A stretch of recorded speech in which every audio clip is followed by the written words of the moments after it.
Okay na. Atay? Sige, kunin mo dyan.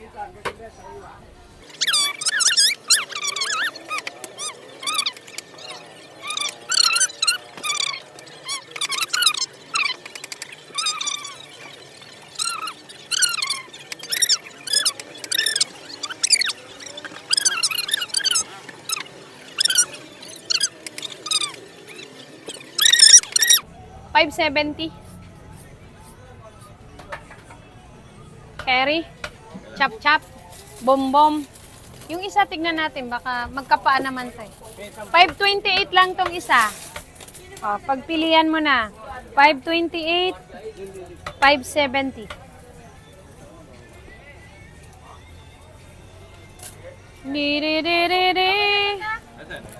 Asan yung bulaklak? Patingin. Alin dyan ya? 528 lang. Oh, 528, Daddy Pong. Ano ba? Oh, ito yung bulaklak ng saging ha, hindi. Bulaklak ng sabay. Ah, ay kasi pineapple mo eh. 528. 525. Thank you ya. Nilalagay ito ba ng paminta? Meron sa bahay ah, may inuwi akong paminta. Pino. Toyo. Tsaka, huwag nyo lalagyan asin ha. At tsaka tubig. Pagka kulo na siya, ilagay mo na yung pineapple pag malapit ng lumambot. Huwag nyo isasabay yung pineapple sa pakulo muna. Ihuli nyo na lang.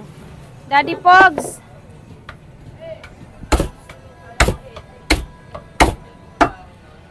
Sarapan nyo naman ng luto ha. Nasasayang yung ulam eh.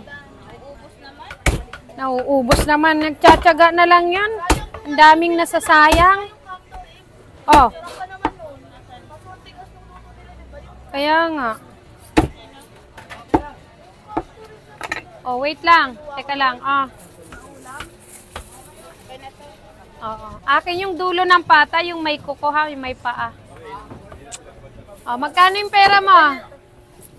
30? Kaya nanay ko raw kumukuha pa masaya. Follow mo muna kayo. Oh, dali, dali. Okay, dito tayo sa spicy. Oh. Ayan na, tatakpan na yung ating garlic. Ayusin mo, Chang. O, diyan ka na magmurkon. Kuhanin mo na to. Magmumurkon tayo, mga mi. O, nakita niyo. Anuhin mo ang gilid. Ayan na, mga mi. Tapos na ang ating spicy. Yung kamay mo, ayusin mo. Okay, sige, GM, pahingin takip. Okay, dito naman tayo sa sweet. Sweet tayo, mga mi. Sweet. Sweet. Oh, nga, sweet.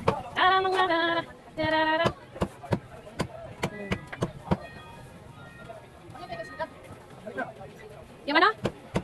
May toyo to, seasoning. Bestseller yan, tatlong flavor yan, guys, ha? Bestseller. Oh. Pati skinless ko, bestseller yan. Pero makapon nagpagawa pa tayo ng 20 dahil wala na akong pantinda. Crush lang yung gawa namin ng 20 kasi ngayon nga yung maraming gawa. Para hindi sila mapagod masyado. Konti lang ginawa namin kahapon. Para may pantinda lang ngayon. So mamaya kompleto na ang mga flavor ng ating longganisa. Pagka nagano ko, nag-flex mamaya, makikita nyo. Available din po ang murkon ha. May murkon kami, 11 pieces lang. Ang murkon, 11 pieces. Ang unado, wala pa. Naubos ang ating laman. Sinta, mananatiling ng gising. Uy, nandito pa pala kayo.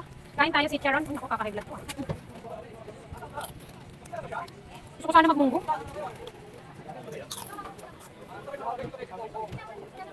Mikos-mikos mo lang dyan ito. Minsan guys, ang asukal mayroong nahalong buo. Tatanggalin nyo na yun ha. Dito lang yan, only in the Philippines. Pero ewan ko sa ibang bansa kung yung asukal nyo dyan ay walang buo-buo.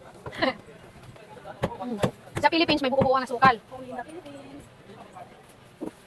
Masarap kaya ilagay dyan kung yung, alam mo yung asukal na panutsa? Masarap kaya yung ilagay dyan? Oo. Iba naman kasi yata lasa nung ang panutsa na yun. Lasang ano, lasang sunog. Di ba no, yamak kayo ba lasa ng panutsa at yung asukal na kinikilo? Ah, okay ba no? Oo. Pero bakit naman kayo balasan. Yung panucha, parang pinapausukan yun. Hindi, sa halong ganisa. Ano kaya? Suka lang. Di pa, wala pa tayong try ng ano, panucha.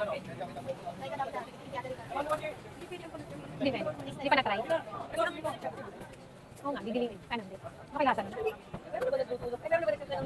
Kaya nga, wala pa nga, mag-invento tayo. Mga probinsya. Lahat ang banana. Oo. Di ba parang tubo yan? Patakpan mo na ito, GM. Okay, flex ulit tayo guys. Available na ulit ang ating sweet spicy. Ito tayo, dito tayo sa sweet. Ito ang sweet. Kabilaan din yan mga mi. Garlic, waluhan pa rin kalahati. Pero tinitimbang namin ha. Kasi pwedeng sumobra ng 5 piso or 10. Yan. 165, 170. May ganun timbang. Kasi depende sa isaw. Ang mahal ng isaw, tumaas na naman. 800 na isa. Ha?